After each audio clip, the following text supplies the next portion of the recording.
موضوع درس کی اثبات الرسالۃ والعدل بین الناس، سورۃ الحدید، تفسیر ابن کثیر۔ الحمد للہ رب العالمین، والصلاة والسلام علی اشرف الانبیاء وسید المرسلین سیدنا محمد وعلى آلہ واصحابہ اجمعین۔ اللهم صل على سيدنا محمد وعلى آل سيدنا محمد كما صليت على إبراهيم وعلى آل إبراهيم في العالمين إنك حميد مجيد۔ أعوذ بالله من الشيطان الرجيم، بسم الله الرحمن الرحيم۔ لقد أرسلنا رسلنا بالبينات وأنزلنا معهم الكتاب والميزان ليقوم الناس بالقسط وأنزلنا الحديد فيه بأس شديد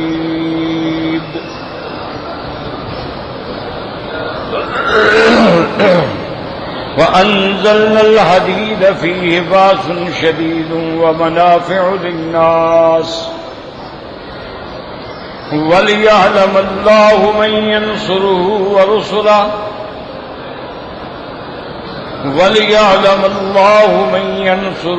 ورسله بالغيب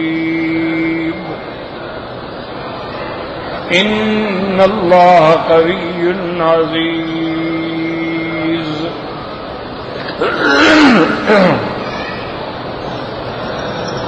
اللہ تبارک و تعالی نے کلام مقدس کی ان آیات مبارکہ میں سب سے پہلے ارسال رسل کا ذکر فرمایا ہے، اور کلام مؤکد ہے لقد ارسلنا۔ تو بعض علماء فرماتے ہیں کہ یہ لام جو ہے یہ بھی قسمیہ ہے، گویا قسم کھا رہے ہیں اللہ تبارک، جیسے وا قسمیہ ہوتی ہے واللہ، باللہ، تاللہ۔ اسی طرح بعض علماء فرماتے ہیں کہ یہ بھی لام قسمیہ ہے، اور اکثر علماء کہتے ہیں کہ نہیں، یہ لام ابتدائیہ ہے، اور قد جو ہے یہ حرف تحقیق ہے، یعنی البتہ یہ پکی بات ہے۔ قد کا معنی ہوتا ہے کسی بات کا پختہ ہونا۔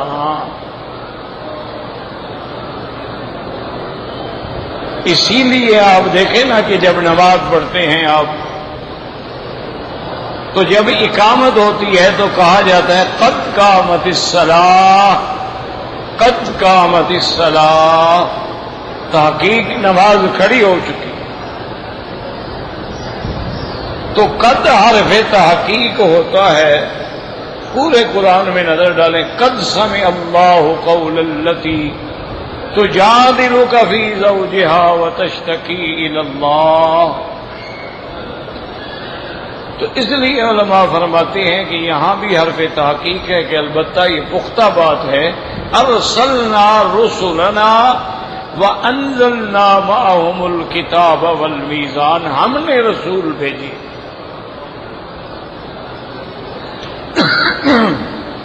ان میں ان لوگوں کی تردید ہو گئی جو رسالت کے منکر ہیں، جو انبیاء علیہم السلام کی تکذیب کرتے ہیں، انہیں جادوگر سمجھتے ہیں، کاہن سمجھتے ہیں، نعوذ باللہ انہیں جھوٹا ہیں، انہیں اللہ پہ افتراء کرنے والا کہتے ہیں کہ یہ تو خود بناتے ہیں بات، اور یہ پرانے قصے ہیں اساطیر الاولین، اور یہ خود بھی معلم ان لوگوں سے سیکھ کے، اور کبھی کہتے ہیں مجنون، دیوانے ہیں، ایسی باتیں کہہ رہے ہیں۔ تو اللہ نے فرمایا نہیں، ہم نے رسول بھیجے، یہ نہ مجنون ہیں، نہ دیوانے ہیں، نہ خود انہوں نے نبوت کا دعویٰ کیا ہے۔ ان کو ہم نے بھیجا ہے۔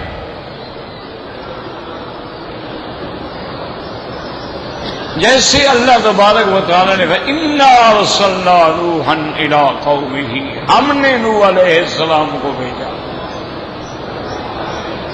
حضرت یونس علیہ السلام کے بارے میں فرمایا وَأَرْسَلْنَاهُ إِلَىٰ مِائَةِ أَلْفٍ أَوْ يَزِيدُونَ، ہم نے یونس علیہ السلام کو ایک قوم کے بعد بھیجا جن کی تعداد 1,00,000 یا اس سے کچھ اوپر تھی.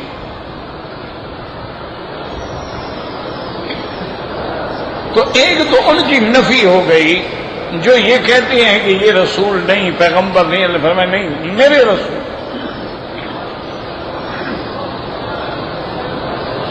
اسی لیے اللہ تبارک و تعالی نے دوسری مقام پہ فرمایا هو الذی ارسل رسولہ، وہ ذات جس نے اپنے رسول کو بھیجا ہدایت دے کر اور دین حق دے کر، لِیُظْہِرَهُ عَلَى الدِّینِ کُلِّهِ، تاکہ آپ کو تمام ادیان پہ غالب کر دیں.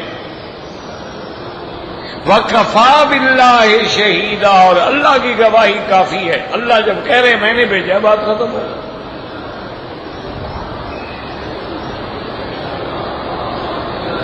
اب بعض ملاحدہ جو ہیں، زنادقہ جو ہیں، وہ یہ کہتے ہیں جی کہ ٹھیک ہے مسلمان تو مان لیں گے جی اللہ کہہ رہا ہے، ہم کیسے مان لیں گے اللہ نے کہا ہے، ہم نے کو اللہ کو دیکھا ہے.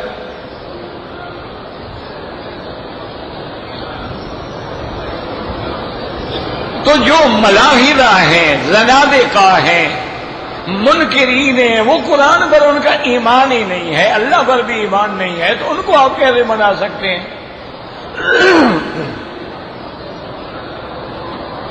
وہ کہتے ہیں ٹھیک ہے جی آپ تو مسلمان ہیں نا، آپ کو اللہ نے کہہ دیا کہ ہم نے بھیجا، آپ نے مان لیا، لیکن ہمیں سمجھائیں ہم کیسے مانیں؟ نہ بھیجنے والے کو دیکھا ہے، نہ ہم نے اس کا فرمان سنا ہے. اسی لیے بعض کافر کہتے تھے نا کہ بھائی اگر واقعی آپ اللہ کے سچے رسول ہیں تو اللہ کے فرشتے آپ کے ساتھ ہوتے. اگر آپ اللہ کے سچے رسول ہیں تو اللہ آسمانوں سے ہمارے نام ایک باقاعدہ لیٹر لکھیں گے، فلاں کو میں نے رسول بنایا ہے.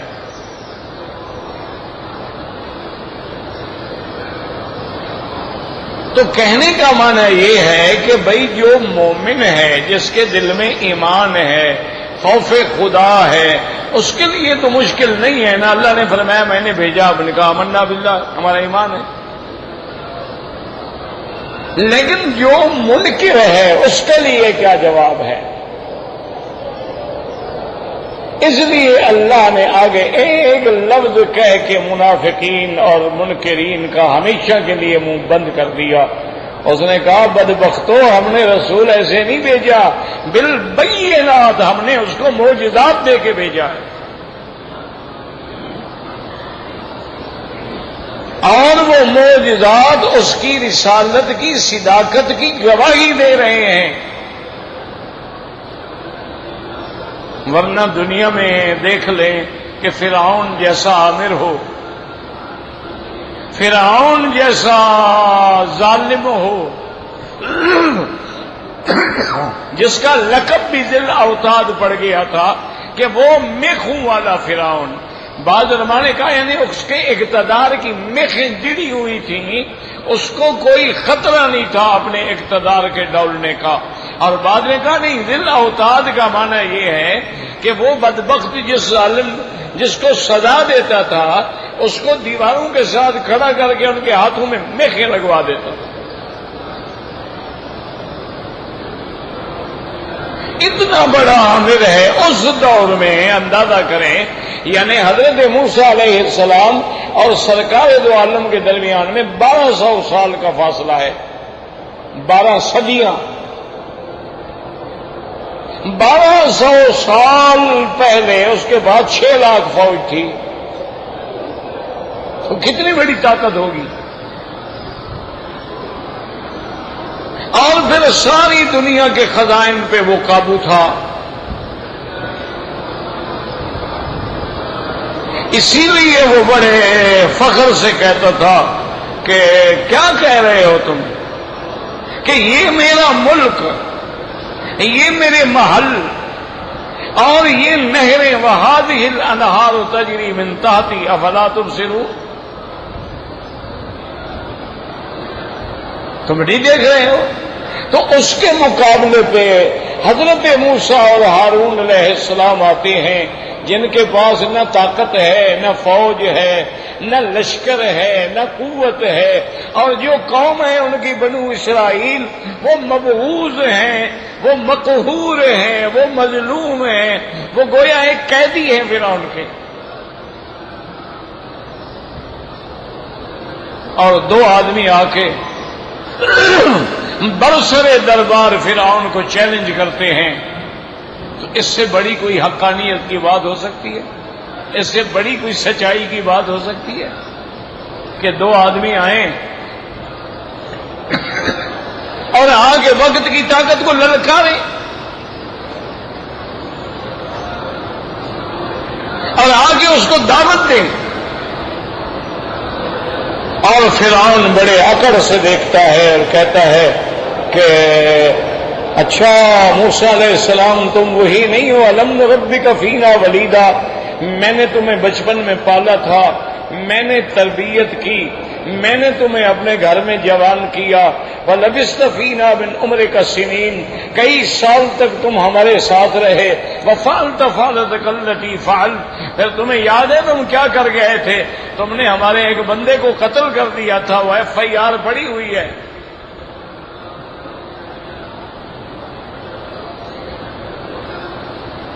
موسیٰ علیہ السلام کھڑے ہیں، کوئی پرواہ نہیں، کالا فال تو آئے تھا تو آنے میں اعتبار نہیں. میں نے کہا بالکل ٹھیک ہے، میرے ہاتھ سے تمہارا بندہ مارا گیا، لیکن میں نے کوئی قتل کا ارادہ نہیں کیا تھا، لڑ رہے تھے، میں تھپڑ مارا، مر گیا. تھپڑ سے بندے مارے جاتے ہیں؟ ہو کوئی بھنگی نشئی قسم کا آدمی تھا، اس کو ایک تھپڑ لگا وہ مر گیا. اور پھر فرمایا کہ فرعون یاد رکھو میں نے یہ کام اس وقت کیا تھا، ابھی مجھے نبوت نہیں ملی تھی، اور پھر میں تمہارے ظلم اور تمہارے خوف سے فررت منکم لما خفت، میں چلا گیا، ملک چھوڑ کے چلا گیا. اور تم مجھے تانا دیتے ہو کہ مجھے تم نے کھلایا پلایا بڑا کیا، بڑے تم بے حیا ہو. ان ابت بنی اسرائیل، میری قوم کے 6 لاکھ بندے کو تم نے غلام بنایا ہوا ہے، 6 لاکھ سے مزدوری کرا کر ایک بچے کو کھانا کھلاتے رہے، تمہیں حیا نہیں آتی کہتے ہوئے؟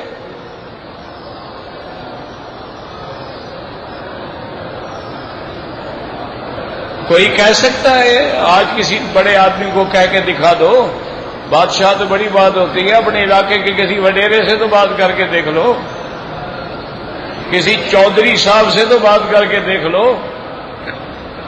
کسی جاگیردار سرمایہ دار جو اب بھی اس دنیا میں یعنی مثال نہیں ملتی ہے کہ اپنے مخالفوں پہ کتے چھڑوا کے ان کو تماشا دیکھتے ہیں، کتے ان کو بھنبوڑتے ہیں.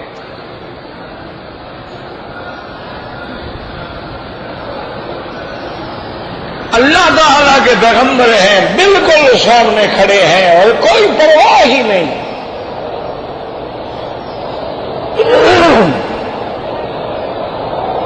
اس کے بعد کہنے لگا اچھا بات سنو موسیٰ علیہ السلام، اگر واقعی تم اللہ کے رسول ہو، تمہیں اللہ نے رسالت دی ہے، نبوت دی ہے اور میرے پاس بھیجا ہے، فاتح بآیت، ان کو اپنی نشانی دکھلاؤ. ایسے کہتے میں مان لوں. اب وہ آگئی نا بات کہ منکرین کیسے مانیں گے، فرعون کیسے مانیں گے، اس دور کے ابو جہل کیسے مانیں گے؟ تو اللہ نے ساتھ ایک لفظ فرما دیا ہے بالبینات. ہم اپنے پیغمبر ایسے نہیں بھیجتے، ہم ان کو معجزہ دیتے ہیں. قال فات بآیۃ ان کنت من الصادقین.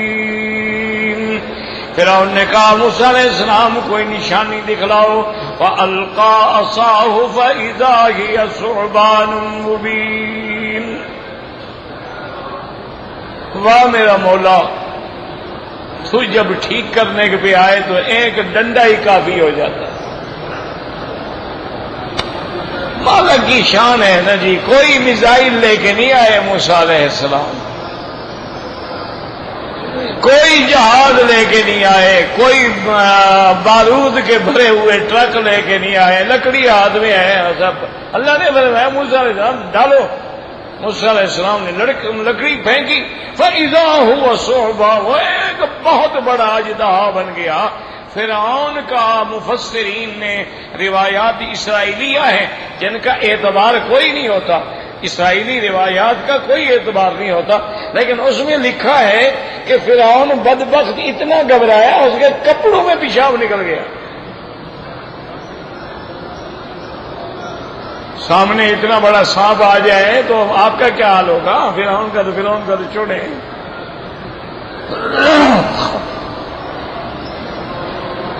پھر موسیٰ علیہ السلام نے اٹھا لیا، اس کے بعد آپ نے ایسے بغل مبارک میں ہاتھ رکھا، فنظر یدہ، ہاتھ سورج کی طرح روشن ہو۔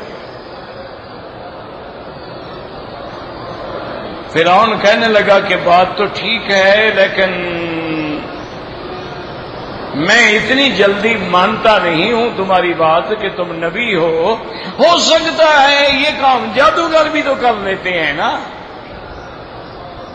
نہ ماننا ہو تو پھر 100 بہانے۔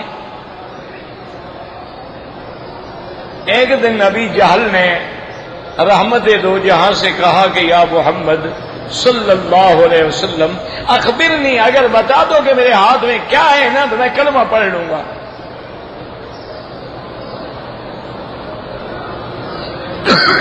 پھر میں آپ کو نبی مان لوں گا۔ آپ نے فرمایا ابو جہل یہ سوال جو تم نے کیا ہے نا یہ بڑا چھوٹا سوال ہے، یہ میری شان کے مطابق نہیں ہے، یہ تو معمولی سی بات ہے، بتا دو۔ کبھی لڑکے بھی بتا دیتے ہیں، کبھی سچ ہو جاتا ہے، کبھی جھوٹ ہو جاتا ہے، یہ کوئی سوال نہیں ہے۔ تم نیت کرتے ہو ایمان لے آؤ گے تو میں نہیں بتاتا، جو تیرے ہاتھ میں ہے اگر وہ بتا دیں کہ میں کون ہوں، بات تب ہے نا۔ اس نے کہا کہ آپ نے فرمایا کہ اچھا کھولو، آدھے کنکریاں ہیں، اور کنکریوں نے کہا اشہد اللہ الہ الا اللہ واشہد ان محمد رسول اللہ۔ آپ نے فرمایا ابو جہل اسلم، اب تو اسلام لے آؤ۔ کہنے لگا محمد مصطفیٰ واللہ مجھے پتہ نہیں تھا کہ آپ کا جادو پتھروں پہ بھی چلتا ہے۔ دیکھو نا جی، نہ ماننا ہو تو پھر 1000 بہانے ہیں نا۔ اب بھی لوگ جتنی دین کی باتیں کہو کسی کو نہیں ماننا ہے تو لاکھ بہانے۔ پردہ کرو وہ کہتے ہیں جناب ترقی رک جائے گی، داڑھی رکھاؤ کہتے ہیں جی لوگ ہنسیں گے، ہم کارٹون بن جائیں گے۔ بھئی یہودی تو نہیں ڈرتے داڑھی رکھنے سے، سکھ تو نہیں ڈرتا داڑھی رکھنے سے، ان کے تو کسی ترقی میں بھی کوئی رکاوٹ نہیں ہے۔ مسلمان کو آخر کیا بلا ہو گئی ہے کہ داڑھی رکھنے سے وہ دقیانوسی ہو جاتا ہے؟ وہ گرو نانک کی بات پہ قائم ہیں اور ہم محمد مصطفیٰ کے مخالف ہیں صلی اللہ علیہ وسلم۔ انہوں نے کہا کہ جناب یہ ہے کہ ہو سکتا ہے جادو ہو۔ اچھا ایسا کرتے ہیں، وزیروں سے پوچھا کہ ہاں جی کیا تمہاری رائے ہے؟ انہوں نے کہا کہ ایسا کرو تم اپنے ملک کے جادوگر بلا کے مقابلہ کروا دو۔ اسی لیے حجاج ابن یوسف کے زمانے میں حضرت حسن جب بات ہوئی ان کی تو آپ نے بڑی سختی سے حجاج کو ڈانٹ دیا۔ تو حجاج نے اپنے ساتھیوں سے پوچھا کہ اس کے لیے کیا حکم ہے، میرے سامنے اس نے ایسی بات کی ہے۔ انہوں نے کہا جی ان کو قتل کر دیا جائے، آپ کے سامنے زبان کھولتے ہیں۔ تو آپ مسکرا دیے۔ تو حجاج حیران ہو گیا، کہنے لگا موت کا سن کے ہنس رہے ہو؟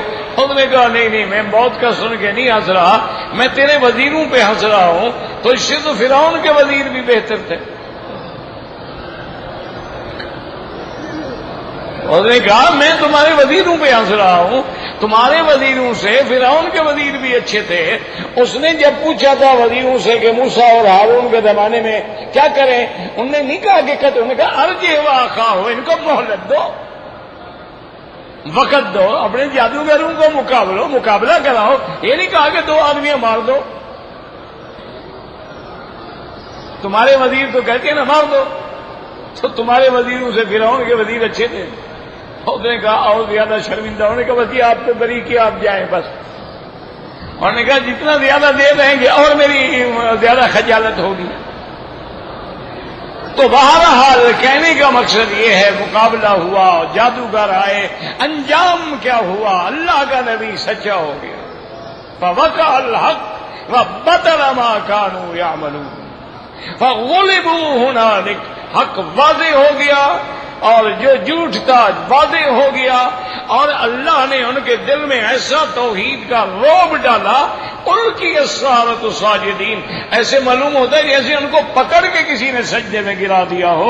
سارے سجدے میں گر گئے اور نے کہا آمنا برب العالمین رب موسیٰ و ہارون. اور یہ بات بھی سمجھ لو کہ جب آمنا برب العالمین کہہ دیا تھا، پھر رب موسیٰ و ہارون کہنے کی کیا ضرورت تھی؟ بھائی کہہ دیا آمنا برب العالمین. علماء نے لکھا اس کی وجہ یہ تھی کہ فرعون بھی تو کہتا تھا انا رب العالمین. تو جادوگروں نے وضاحت کر دی کہ بدبخت تو مراد نہیں، رب موسیٰ و ہارون مراد ہے، تاکہ شبہ ہی مٹ جائے نا. تو اللہ فرماتے ہیں لقد ارسلنا رسلنا بالبینات. ہر دور میں ہم نے پیغمبر بھیجے ہیں اور ہم نے ان کو معجزات دیے ہیں اور ہم نے ان کے ساتھ جو ہے کتاب بھی اتاری ہے. تو اب انبیاء کی صداقت کی دلیل جو ہے وہ معجزات ہوتے ہیں. اور علماء نے ایک بڑی عجیب بات لکھی ہے، انہوں نے لکھا کہ ہر پیغمبر کے صداقت کی دلیل معجزات ہوتے ہیں، لیکن میرے محمد مصطفیٰ کی صداقت کی دلیل جو تھی وہ محمد مدنی کا خود چہرہ دلیل ہے صداقت.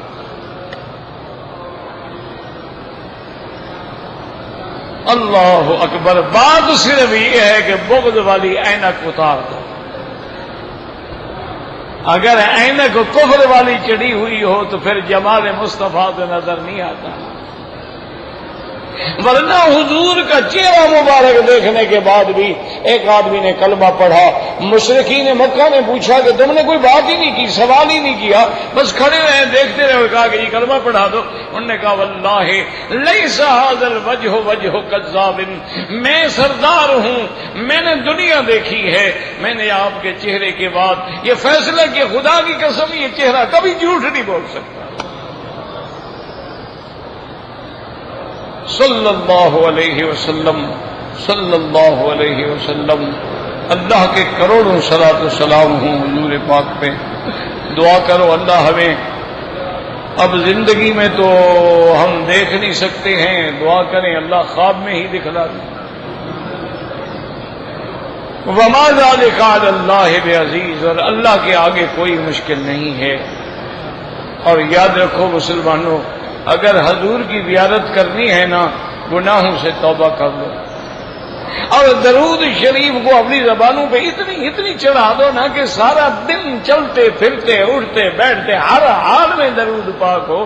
جتنا درود پاک زیادہ پڑھو گے انشاءاللہ اتنا جلدی زیارت ہو.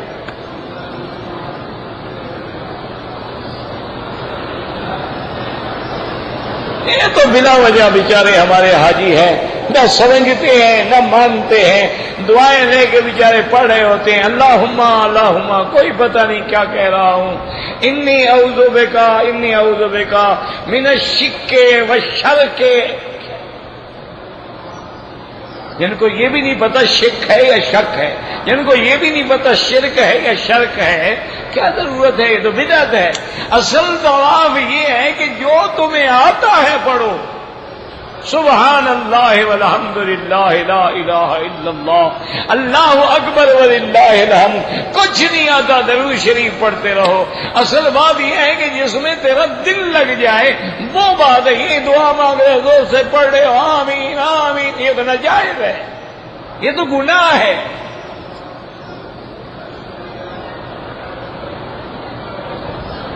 انہ لا یحب المعتدین، یہ تو اعتداء ہے کہ آدمی چیخ رہا ہے اور باقی سب کی عبادت کو برباد کر رہا ہے۔ تو اس لیے ہمیشہ یاد رکھیں کہ اللہ تبارک و تعالی نے معجزات بھی عطا فرمائے ہیں، لیکن کوئی نہ مانے اس کا کیا علاج ہے؟ تو ایک دفعہ یہ ہوتے ہیں نا لوگ ڈرامے شرامے کرتے ہیں، بعض ڈرامے والے بھی کچھ اچھے لوگ ہوتے ہیں، انہوں نے بھی ایک ڈرامہ بنایا، یہ تھیٹر ویٹر جو ہوتے ہیں نا، تو انہوں نے ایک ڈرامہ بنایا، نعوذ باللہ اللہ معاف کرے، ایک تو بن گیا خدا اور باقی سارے آگے مخلوق بن کے کھڑے ہو گئے ہیں۔ تو اس کے بعد جناب انہوں نے فرشت پیش کی، انہوں نے کہا جی حضرت آدم علیہ السلام کو آپ نے نبی بنایا؟ تو انہوں نے کہا ہاں میں نے بنایا۔ ایسے گنتے آئے حضور پاک تک، تو انہوں نے کہا ہاں ہم نے بنایا۔ تو مرزا غلام احمد قادیانی بھی کھڑا ہوا، اس کا نام بھی آیا کہ جناب مرزا صاحب کو کس نے بنایا؟ تو اللہ نے فرمایا اس کو میں نے تو نہیں بنایا۔ شیطان کھڑا ہو گیا، اس نے کہا اللہ میاں آپ نے 1,24,000 بھیجا، میں نے مان لیا، میرے 2-4 بھی آپ نہیں مانتے، ان کو آخر میں نے بنایا ہے، تو کچھ میرے بھی تو رہنے دینا۔ تو پھر اگر یہ باتیں ہوں نا پھر تو کوئی نہیں سمجھا سکتا ہے، ورنہ آج بھی ہم چیلنج کرتے ہیں کہ اگر میرے نبی کی بات کو نہیں مانتے ہو، قرآن معجزہ ہے، قرآن کا مقابلہ کب؟ جلا دینا مقابلہ نہیں ہوتا، قرآن پاک کی توہین کرنا مقابلہ نہیں ہوتا، قرآن کا مقابلہ کرنا ہے ساری دنیا کے جینیس اکٹھے کر کے ایک صورت بناؤ۔ آج ہم تورات جلا دیں گے تو کیا تورات دنیا سے مٹ جائے گی؟ لیکن ہم تو ایسی گستاخی نہیں کر سکتے، ہم تو ہر پیغمبر کی کتاب کا احترام کرتے ہیں۔ ہمیں پتہ ہے کہ تورات اصلی نہیں ہے، ہمیں پتہ ہے کہ انجیل اصلی نہیں ہے، لیکن نسبت آ گئی ہے، اس کا بھی ادب کرتے ہیں، احترام کرتے ہیں۔ حضور پاک کے سامنے جب تورات آئی، حضور پاک نے سرانے پہ بیٹھے ہوئے تھے، آپ سرانے سے اتر گئے، سرانہ آگے رکھا، تورات کو اونچا رکھا، آپ نیچے بیٹھے۔ ہم تو اس پیغمبر کی امت ہے، بدبختو تم قرآن جلا رہے ہو۔ اور ایک بات یاد رکھ لو، اللہ کافروں کو معاف کر دیتا ہے، گستاخوں کو معاف نہیں کرتا۔ ایک بات میری پلے باندھ لو، اللہ نے کئی کافر گزر گئے جن پہ کوئی عذاب نہیں ہوا، آج بھی دنیا میں کروڑوں اربوں کافر ہیں جن پہ کوئی عذاب نہیں ہے۔ تو کافر ہونا الگ بات ہے، گستاخ ہونا الگ بات ہے۔ نبی کا سگے چچے کا بیٹا ہے، جب اس نے آ کے نعوذ باللہ حضور کی توہین کی، آپ کی بیٹی کو طلاق دی اور حضور کی طرف منہ کر کے تھوک دیا کہ میں تمہاری بیٹی پہ تھوکتا ہوں، سرکار دو عالم بھی جوش میں آ گئے اور آپ نے فرمایا اللہم صلی علیہ کلبا من کلابک، اللہ اپنے جنگل کے کتوں میں سے کوئی کتا اس پہ مسلط کر دے۔ اور آپ بھی اللہ کے حرم میں دعا کریں، میرا مولا تیرے نبی کا کارٹون بنا رہے ہیں، جو ازواج مطہرات کی توہین کر رہے ہیں، جو تیری کتاب کو جلا رہے ہیں، سلط علیہم کلبا من کلابک، ان پر بھی کوئی جنگل کا کتا بھیج۔ ہم عاجز ہیں، ہم کچھ نہیں کر سکتے، ہم بے حس بھی ہیں، بے بس بھی ہیں، بے کس بھی ہیں، میرا مولا ہمارے پاس کچھ بھی نہیں ہے، ہم عاجز ہیں، درماندہ ہیں، لاچار ہیں، دشمن کا کتا مر جائے انتقام لینے والے ہیں، ہمارے مسلمان ٹکڑے ٹکڑے ہو جائے کوئی رونے والا بھی نہیں ہے، آنسو بہانے والا بھی نہیں ہے۔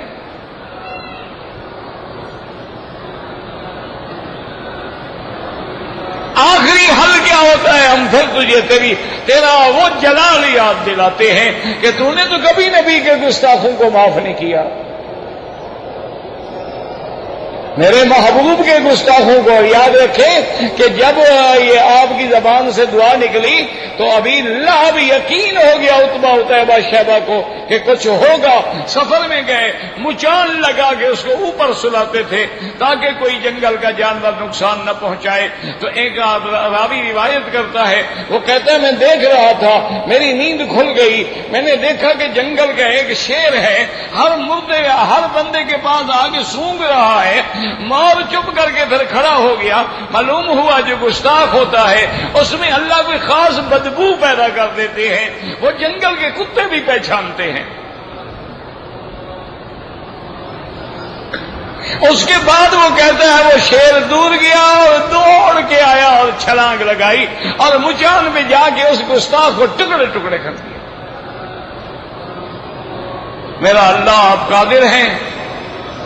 ہم تو بس اخباروں میں پڑھ لیتے ہیں, دل جلا لیتے ہیں, اپنی کمزوری کا ماتم کر لیتے ہیں, ان للہ و انا الیہ راجعون پڑھ لیتے ہیں. ہمارے پاس کیا ہے میرا مالک؟ ہم تو ایک سوئی بھی نہیں بناتے ہیں. ہم نے علم چھوڑ دیا ہے میرا مولا. 600 سال کے بعد ہم نے دین کا علم بھی چھوڑ دیا, دنیا کا علم بھی چھوڑ دیا. جب تک ہم دین سے وابستہ تھے ساری دنیا علماء اسلام کی محتاج تھی. اور اس تو کون تھا؟ ابن سینا کون تھا؟ الجبرا کا موجد کون تھا؟ یہ ایجادات جدیدہ کے بنانے والے کون تھے؟ سب مسلمان تھے. جب سے ہم نے توحید لکھنے کو روزی بنا لیا, ہم نے قرآن بھی چھوڑ دیا, علم بھی چھوڑ دیا. آج ہمارا عالم یہ ہے کہ ہم ان کے مقابلے پہ ایک بنسی کولا بھی نہیں بنا سکتے. کہتے ہیں لڑو. کس بات سے لڑو گے؟ روٹی ان کی کھاتے ہو, لڑو گے؟ آٹا تمہارا وہاں سے آتا ہے, ببسی تمہاری وہاں سے آتی ہے, کوکا کولا تمہارا وہاں سے آتا ہے, پیزا ہٹ تمہارا وہاں سے آتا ہے, برگر تمہارے وہاں سے آتے ہیں, کینٹاکی کی مرغیاں تمہاری وہاں سے آتی ہیں. تم لڑو گے کافروں سے؟ اندر پہلے حرام بھرا ہوا ہے, لڑو گے؟ چھوڑو کسے کہانیاں ہیں. اب لڑائی دنگے کی نہیں ہے, فساد کی نہیں ہے, اب علم کی اور عقل کی لڑائی ہے. جن کے پاس علم ہوگا,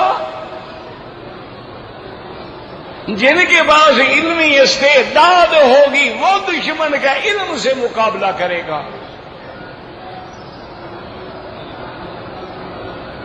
تو اس لیے اللہ نے فرمایا لقد ارسلنا رسلنا بالبینات,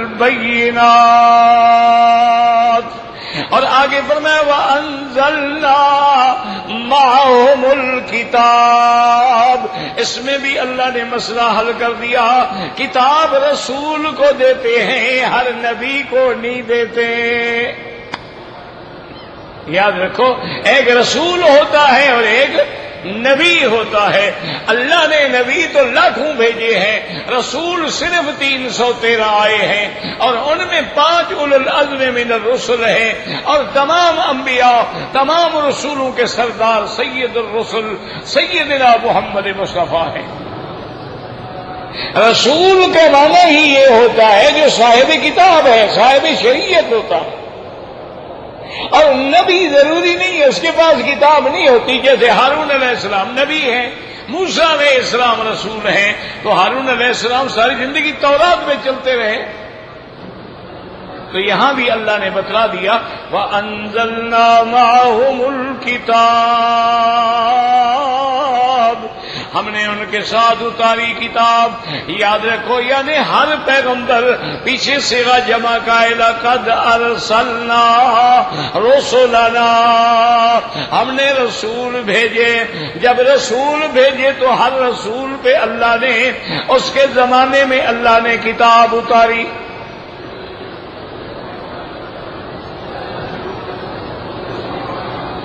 یعنی موسیٰ علیہ السلام کے لیے تورات آئی, عیسیٰ علیہ السلام کے لیے انجیل آیا, حضرت داؤد علیہ السلام کے لیے زبور آئی. اسی طرح صحائف ابراہیم آئے, صحائف موسیٰ علیہ السلام آئے. اور سب سے افضل, سب سے اعلیٰ, سب سے جامع, سب سے مانے, سب سے کامل کتاب جو ہے وہ کامل نبی حضرت محمد مصطفیٰ پہ اتری. اور یہاں یہ بھی یاد رکھیں کہ قرآن کا ایک اسلوب انداز ہے.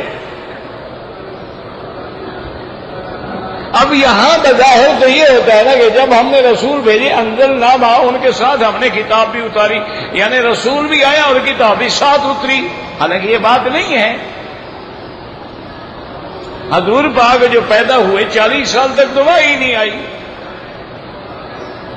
40 سال کے بعد آپ پہ وحی نازل ہوئی. تو یہاں یہ کہنا کہ انزلنا معہم الکتاب، ہم نے ان کے ساتھ کتاب اتاری، پھر اس کا کیا مطلب ہوگا؟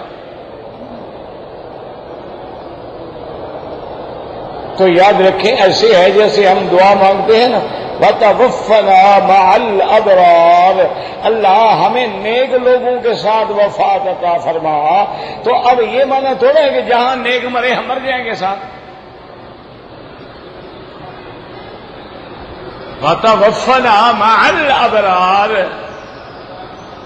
مانا یہ ہے کہ جب ہماری موت آئے وہ اپنے وقت میں آئے گی، جہاں ہم نے لکھا ہے وہی آئے گی، لیکن موت کے بعد ہمارا رشتہ تعلق جو ہے وہ ابرار کے ساتھ ہو جائے تو گویا ہم ان کے ساتھ ہی آئے نا.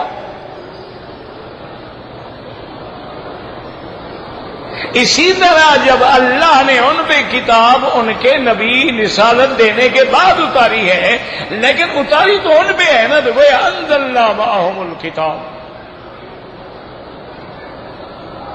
اور بعض علماء نے اس کا اور ترجمہ فرمایا ہے، وہ کہتے ہیں اصل معنی یہ ہے اللہ رسالت کا فیصلہ بھی اور نبوت کا فیصلہ بھی آسمانوں اور زمینوں کے پیدا ہونے سے بھی پہلے کر چکے ہیں، اور اسی وقت کتاب بھی وہ سب کچھ جو تھا وہ لوح محفوظ میں تو لکھا گیا. تورات بھی لکھی گئی، انجیل بھی لکھی گئی، قرآن بھی لکھا گیا. تو جب نبوت کا فیصلہ ہوا تو گیا اسی وقت اللہ نے ان کے لیے کتاب مختص کر دی.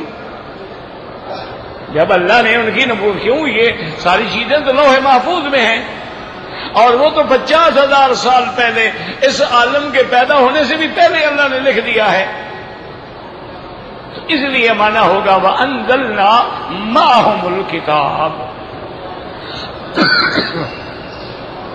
ایک معجزات کا ذکر آ گیا، کتاب کا ذکر آ گیا، اور کیا اتارا اللہ نے فرمایا والمیزان. میزان کا معنی بظاہر ہوتا ہے ترازو، جس سے آپ وزن کرتے ہیں اس کو کہتے ہیں میزان. اور یہ لفظ قرآن میں کئی مقامات پہ ہے. وَالسَّمَاءَ رَفَعَهَا وَوَضَعَ الْمِيزَانَ أَلَّا تَطْغَوْا فِي الْمِيزَانِ وَأَقِيمُوا الْوَزْنَ بِالْقِسْطِ وَلَا تُخْسِرُوا الْمِيزَانَ وَالْوَزْنُ يَوْمَئِذٍ الْحَقُّ. اللہ نے قرآن میں کئی مقامات پہ میزان کا ذکر کیا.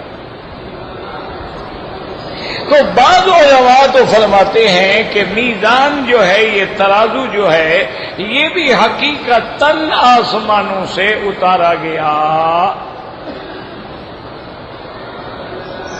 جیسا کہ میں نے خلاصہ درس میں بھی ایک دفعہ عرض کیا تھا کہ ایک روایت میں آتا ہے اللہ نے نوح علیہ السلام پہ میزان اتاری، اور جبریل علیہ السلام نے فرمایا کہ یا نوح فأمر قومک یزنوا بہا، اپنی قوم کو سکھلا دو کہ اس چیز کے ساتھ وزن کیا کریں. اسی طرح جیسے قول آتے ہیں کہ اللہ نے جب آدم علیہ السلام کو بھیجا ہے تو لوہا بھی بھیجا اور آگ بھی بھیجی، پانی بھی بھیجا اور نمک بھی بھیجا. اربع برکات، یہ 4 چیزیں ہیں جو اللہ نے آدم علیہ السلام کو دے کے بھیجی ہیں. اسی لیے آتا ہے نا کہ جب اللہ نے پہاڑ پیدا کیے تو فرشتوں نے کہا مولا یہ تو بڑی سخت چیز ہے، پہاڑ اتنے سخت پہاڑ ہیں، ان سے بھی کوئی چیز سخت ہے؟ اللہ نے فرمایا کہ ہاں. انہوں نے کہا مولا وہ کیا؟ فرمایا لوہا، کہ لوہا ایسی چیز ہے جسے پہاڑوں کو توڑ ڈالا جائے گا. تو نے کہا واقعی مولا یہ لوہا تو پہاڑ توڑ دیتا ہے، لوہے سے بھی کوئی سخت چیز آپ نے بنائی ہے؟ اللہ نے فرمایا بالکل بنائی ہے۔ ارسطو نے کہا مولا وہ کیا؟ فرمایا آگ، لوہے کو ڈالو آگ میں پانی بن جائے گا۔ تو انہوں نے جب یہ منظر دیکھا انہوں نے کہا مولا یہ آگ تو بڑی بلا ہے، یہ تو لوہے سے بھی سخت ہے، پہاڑوں سے بھی سخت ہے، اس سے بھی کوئی سخت چیز پیدا کی ہے؟ تو اللہ نے فرمایا ہاں پانی پیدا کیا، آگ پہ ڈالو آگ بجھ جائے گی۔ تو ملائکہ نے کہا واقعی مولا دیکھو ہم نے پانی ڈالا بجھ گئی، پانی سے بھی کوئی سخت چیز ہے؟ فرمایا ہاں۔ انہوں نے کہا مولا وہ کیا؟ فرمایا ہوا، ابھی ہوا چلاتے ہیں پانی خشک ہو جائے گا۔ نے فرمایا اللہ واقعی یہ تو بڑی زور والی چیزیں ہیں، ایسی بھی کوئی چیز ہے پانی سے ہوا سے بھی زیادہ؟ نے فرمایا ہاں وہ انسان ہے جو ہواؤں پہ بھی سواری کرے گا، جو پانی پہ بھی سواری کرے گا۔ کرمنا بنی آدم وحملناہم فی البر والبحر، لیکن شرط یہ ہے کہ انسان بنو، تم اگر درندے بن جاؤ تو اس کا کیا علاج ہے؟ پھر تو وہی ہے نا اسفل سافلین، ترقی کرے تو فرشتوں سے آگے بڑھ جائے اور گرنے پہ آئے تو شیطان سے بھی نیچے گر جائے۔ وہ ہمارے ایک مولوی صاحب ہوتے تھے، وہ کہتے ہیں وکیل صاحب آج کل شیطان مزے کر رہا ہے، چھٹی پہ ہے۔ میں نے کہا وہ کہتے ہیں؟ میں نے کہا یہ جو کافر ہمارے اپنے لوگ اس سے آگے بڑھ گئے، اب آرام کر رہا ہے۔ وہ کہتے ہیں مجھے کیا ضرورت ہے حرکت کرنے کی، میرے یہ جو شاگرد ہیں من الناس، یہ من الجنۃ والناس، یہ تو مجھ سے بھی آگے بڑھ گئے۔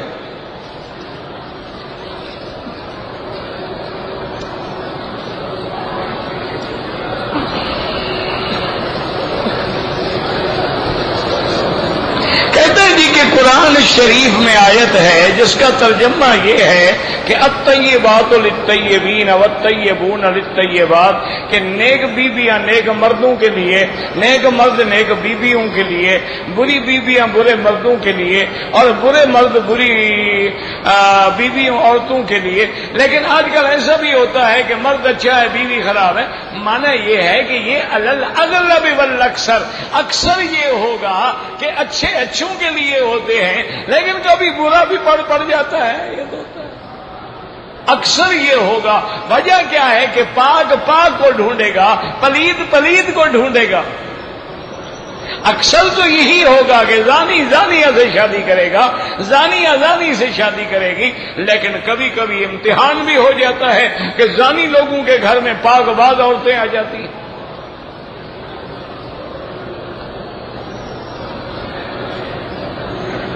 دیکھو نا اس کی مثال سمجھ لو کہ ہم حرم میں ہیں، ایمان سے کہو حرم پاک لوگوں کی جگہ ہے یا پلیت لوگوں کی؟ ہاں جی، تو ہم سارے پاک آئے ہوئے ہیں، شر سے آ گئے ہم جو آئے ہوئے ہیں یہاں سارے ماشاءاللہ اندر باہر سے پاک ہیں۔ جو طواف کعبہ کردن پاک کس بات کے پاک ہے؟ اندر 4 کلو گند کھڑا ہوا ہے، پاک کس بات کے؟ پہلے اس کو تو نکالو، پہلے شرک کو تو نکالو۔ اور اسی لیے بزرگوں نے لکھا ہے نا کہ جو طواف کعبہ کردم، کہ جب میں طواف کعبہ کر رہا تھا تو ندا برآمد، کعبے سے آواز آئی کہ بیرون درجے کر دی کہ درون خانہ آئی۔ میرے بھائی تم کون سے اچھے عمل کر رہے تھے کہ اب اندر بھی آ گئے ہو؟ بس دعا یہ کرو کہ ہم خطا کار ہیں، گناہ گار ہیں، اس نے رحم کر کے بلا دیا ہے، تو اب رحم کر کے ہمیں اس کے برکات و ثمرات نصیب کر کے پاک بھی کر دے۔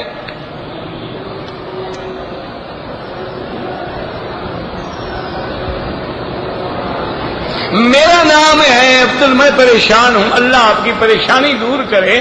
پریشانی کا علاج ہے حسبنا اللہ ونعم الوکیل، جتنا ہو سکے پڑھو، اللہ کی رحمت سے سب پریشانیاں ختم ہو جائیں گی۔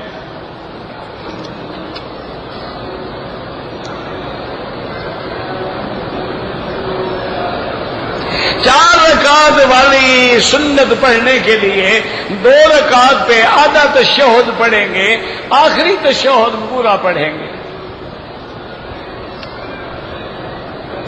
ایک سفر میں ایک عمرہ کرنا چاہیے، مرضی ہے، عبادت ہے، نفلی عبادت ہے، بعض علماء کہتے ہیں کہ ایک ہو، لیکن کوئی اگر دو بھی کر لے پھر اس کا معنی تو یہ ہوا کہ حاجی تو سارے فی امان اللہ ہو جائیں گے۔ حاجی جب آتے ہیں عمرے کا احرام باندھ کے مکے میں عمرہ کر لیتے ہیں، پھر ان کو کہاں بھیجا جاتا ہے؟ مدینہ۔ انہیں پھر واپس آ کے عمرہ کریں گے کہ نہیں کریں گے؟ پھر ان بیچاروں کے تو دو عمرے ہو گئے۔ اللہ کے بندے، جب ہم عمرے کے لیے باہر جائیں گے تو سفر ہو جائے گا نا۔ جب تمہارے نزدیک 1 میل پہ سفر ہے، اگر ہم 3 میل چلے گئے سفر ہو گیا، تو وہ سفر بھی نیا ہو گیا، عمرہ بھی نیا ہو گیا۔ تو نفلی عبادت میں حرج کیا ہے؟ ہم مدینہ جا رہے ہیں، سفر ہو گیا، مدینہ سے واپس آ رہے ہیں، سفر ہو گیا، ہم طائف جا رہے ہیں، سفر ہو گیا، طائف سے واپس آ رہے ہیں، سفر ہو گیا۔ ایک سفر کہاں رہا ہے؟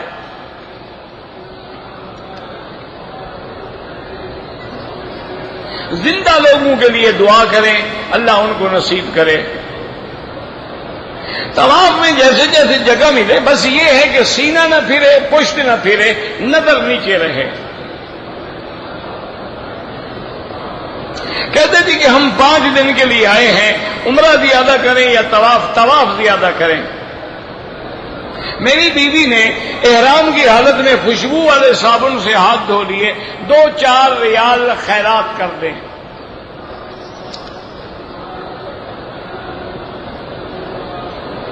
میں عمرے کے لیے، عمرے پہ آنے والوں پہ حج فرض نہیں ہوتا، امیر ہو یا غریب ہو، رہنے کی اجازت نہیں ہے، حج کیسے فرض ہو گیا؟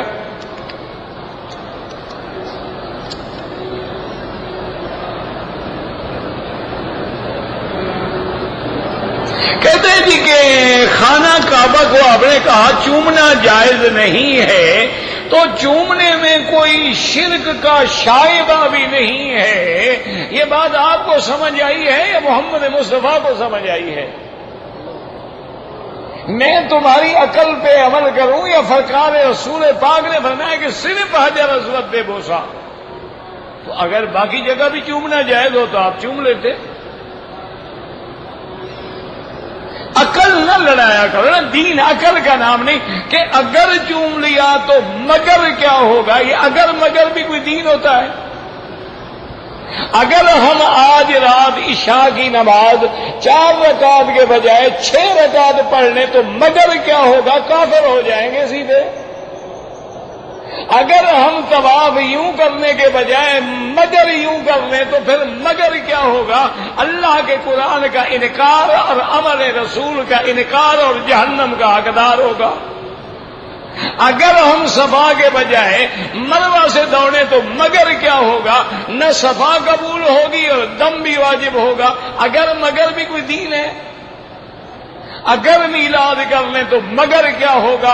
اگر کھڑے ہو کے صلاۃ و سلام پڑھ لیں تو مگر کیا؟ یہ اگر مگر کیا ہے؟ کہو یہ قرآن میں حکم ہے کہ کھڑے ہو کے صلاۃ و سلام پڑھو۔ اللہ نے تو نماز میں بھی صلاۃ و سلام کھڑے ہو کے پڑھنے کا حکم دیا ہے، بیٹھ کے پڑھنے کا؟ ہاں جی نہ، اگر ہم کھڑے ہوں اللہ اکبر التحیات للہ والصلوات، نماز ہو جائے گی، السلام علیکم ایھا النبی ورحمۃ اللہ ہو جائے گی۔ تو اللہ تو کہتے ہیں نماز میں بھی بیٹھ کے پڑھو، تم نے کھڑے ہو کے کہاں سے نکالا ہے؟ اس کا کوئی علاج ہے دنیا میں؟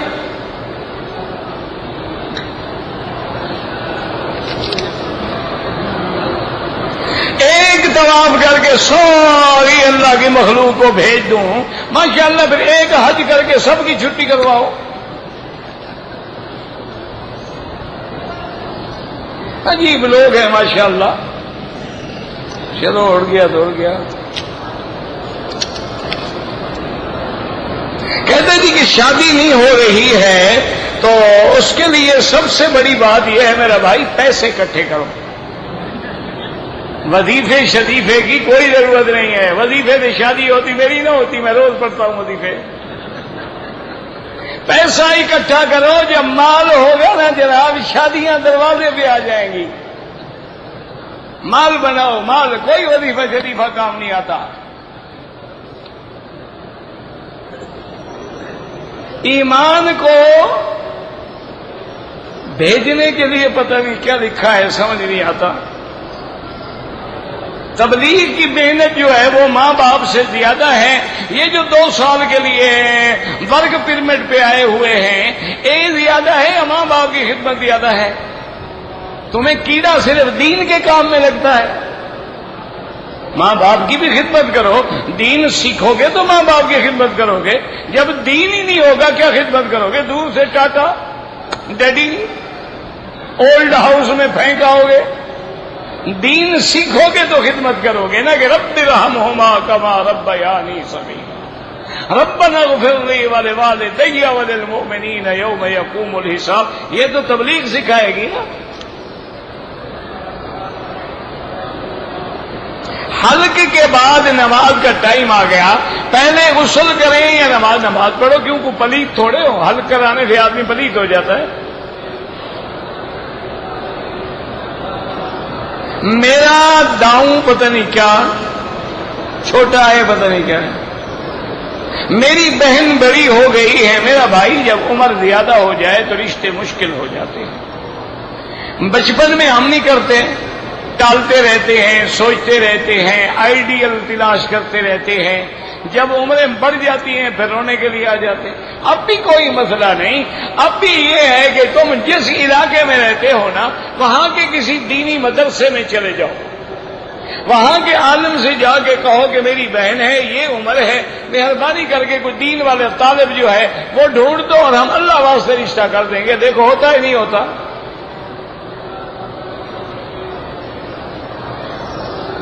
تم کہو اب عمر بھی بڑی ہے اور اگلے جناب یہ ہے کہ اتنا ڈرائیور بھی دیں اور اتنا گاڑیاں بھی دیں اور اتنا یہ، اب یہ تو باتیں نہیں ہوں گی نا.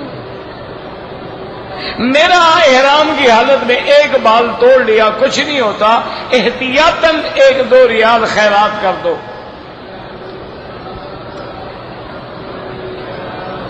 آپ میرے لیے دعا کرتے ہیں، آپ کو اللہ جزائے خیر دے. مجھے کافی دنوں سے یہ تکلیف جو ہے نا جی، حج سے لے کر آج تک چلی آ رہی ہے. بس دعا کر دیا کریں اور کچھ نہیں، اور وہ بھی کوئی پابندی نہیں. جب یاد آ جاؤں تو دعا کر دیں، اللہ شفائے کاملہ دے دے تاکہ دین کا زیادہ سے زیادہ ہم کام کر سکیں. میں سوئٹزرلینڈ سے آیا ہوں. میرا بھائی عشاء کی ابھی جب میں درس میں جاؤں گا نا، آپ میرے ساتھ چلے جائیں. جب ذرا دور ہو کے مجھے ہوش آ جائے پھر میں آپ کو بتا دوں گا کہ آپ کہاں ملیں. آپ درس کے فوراً بعد ملتے ہیں، مجھے کیا پتا آپ کون ہیں.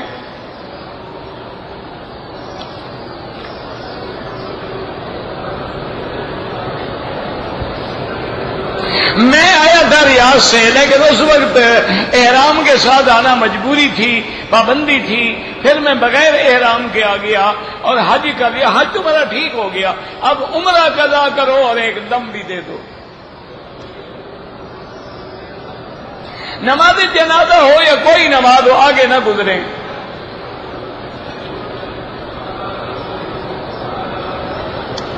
کہتے جی کہ موجودہ پرفتن دور میں غیر اللہ کے ذبیحے کا کیسے فیصلہ ہوگا؟ اگر مسلمان ملک کا ذبیحہ ہے اعتبار ہے، کافر ملک کا ہے تو کوئی اعتبار نہیں.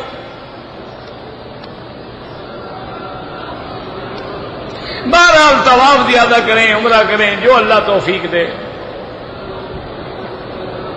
میرا بھائی نماز کی نیت کرنا جو ہے زبان سے وہ ثابت نہیں ہے، نہ قرآن میں نہ حدیث میں. مقام النیت القلب، نیت دل میں ہوتی ہے. اب ہم کس نماز کے لیے بیٹھے؟ عشاء کے لیے، یہی نیت ہے. باقی زبان سے استحضار ہوتا ہے کہ ہمیں بات یاد آ جائے بس، ورنہ نیت کا مقام جو ہے وہ دل ہوتا ہے، زبان نہیں ہوتی ہے. کہتے ہیں جی کہ بیماری میں ایک آدمی کو موت آ گئی، موت سے 10 دن پہلے وہ بے ہوش ہو کے کومے میں چلے گئے. کلمہ نہیں پڑھا، آپ کو پتہ ہی نہیں پڑا. مومن کے دل میں کلمہ ہے، انشاءاللہ ان نے پہلے پڑھا ہوگا. آپ اچھا گمان رکھیں. کئی حادثے ہوتے ہیں، موقع ہی نہیں ملتا، لیکن مومن مومن ہے.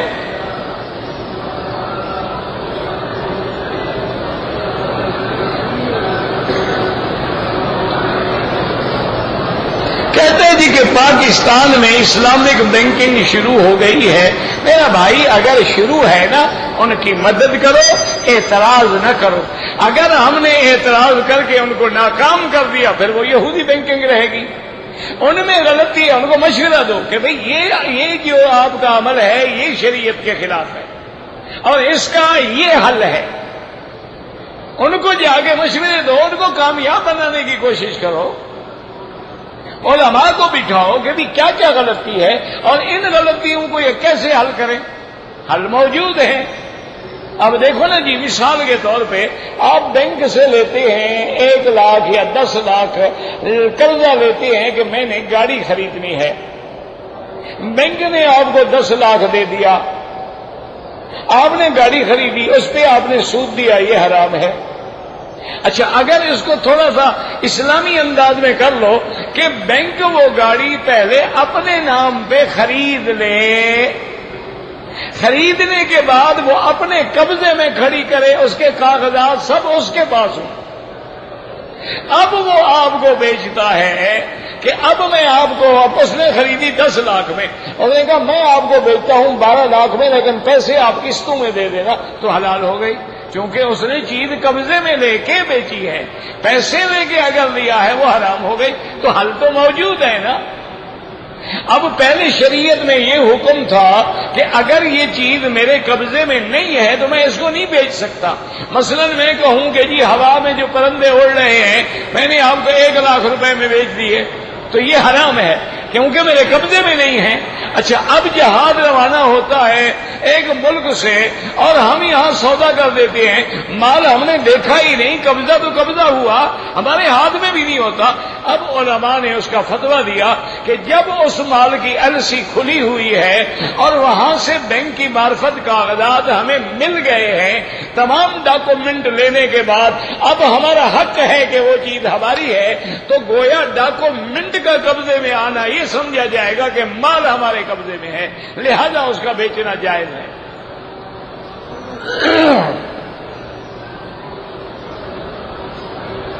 طواف زیادہ کریں افضل ہے، مسجد عائشہ سے بھی عمرہ کریں جائز ہے۔ اگر کعبۃ اللہ کی طرف پاؤں کر کے سوتے ہیں، ان کی نیت میں اہانت نہیں ہے تو کوئی حرج نہیں، کیوں؟ ان کا مقصد بھی یہ ہوتا ہے کہ جب ہم یوں سوئیں گے، جب اٹھیں گے تو رخ کدھر ہوگا؟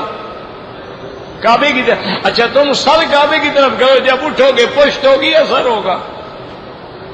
وہ تو کہتے ہیں ہم ادب سے سوتے ہیں تاکہ ہمارا رخ جو ہے کعبے کی طرف رہے۔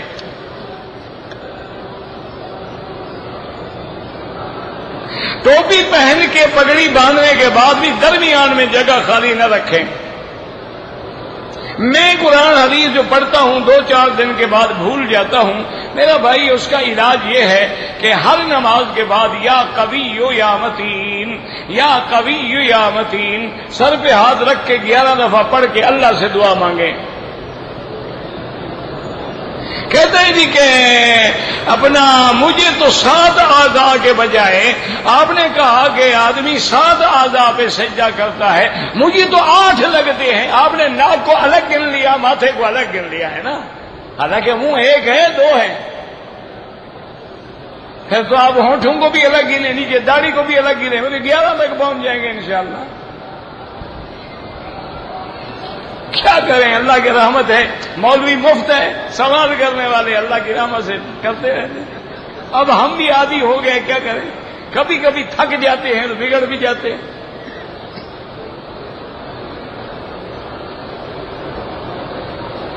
کہتے ہیں جی کہ ہم نے بوڑھی میری پھوپھی ہے، طواف کرایا، عمرہ کرایا، ویل چیئر، بالکل ٹھیک ہے۔ مدینہ منورہ میں گئے، مدینہ منورہ پہ واپسی پہ میں نے احرام باندھ لیا، پھوپھی نہیں باندھ سکی، وہ معذور ہے، بیمار ہے، کوئی بات نہیں۔ کہتے ہیں جی کہ طواف میں مرد اور عورتیں اکٹھی ہوتی ہیں تو آپ کوئی تجویز بنا کے بھیجیں نا کہ ان کو علیحدہ کیسے کریں، وہ آپ کی تجویز میں آگے بھیج دوں گا، آپ ذرا سوچ کے بیٹھیں، غور کریں کہ حل کیا ہے۔ جتنے دفعہ عمرہ کرو گے بال نہ بھی ہوں تو اس طرح پھروانا ہوگا۔